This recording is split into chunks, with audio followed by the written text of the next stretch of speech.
Ko se dva prepirata, kdo izmed njiju ima prav, se lahko dogovorita, da bo o sporu odločil nekdo tretji, to je razsodnik ali stojko arbiter.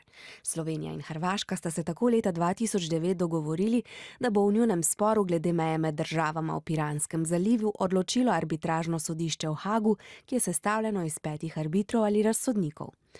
Ko bo arbitražno sodišče sprejelo odločitev, naj bi jo obe državi upoštevali, a so se stvari zapletle.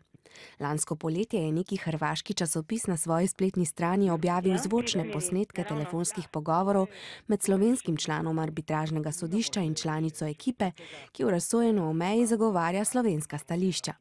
Hrvaška vlada meni, da to ni bilo prav in pošteno, zato se je ta država odločila, da bo odstopila od arbitražnega sporazuma. Včeraj so v Hagu na sodišču razpravljali o morebitni prekinitvi postopka. Minister za zunanje zadeve Karel Erjavec je povedal, zakaj je arbitražo treba nadaljevati.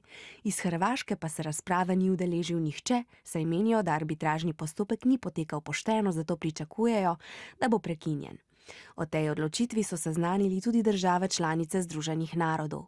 V Evropski uniji si sicer prizadevajo, da bi se postopek nadaljeval in bi obe državi tudi spoštovali odločitev, ki bi jo arbitražno sodišče sprejelo, a najprej bodo odločali o tem, ali se bo postopek sploh nadaljeval ali ne.